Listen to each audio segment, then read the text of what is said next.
guys, I'm Tom and today I'm going to be making rain in a jar.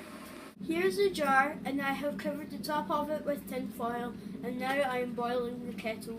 So now we are going to pour in the hot water from the kettle.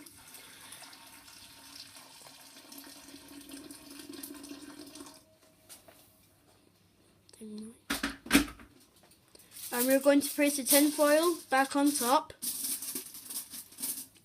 And we're going to put ice on top of the tin foil.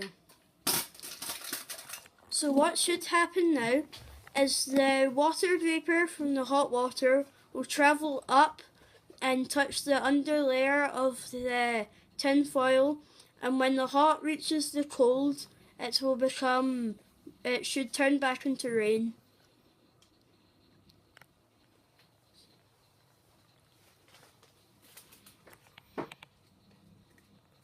Don't know if you can see it very well.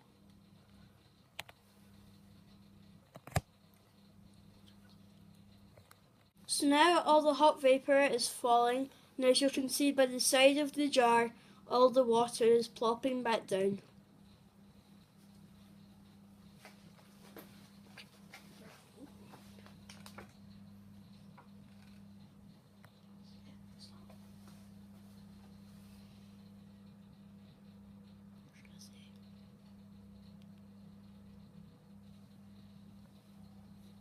As you can see, like here, all the rain running down the sides. Here. That was me making rain for my science experiment, and it went well. See all the rain going down. So thank you and goodbye.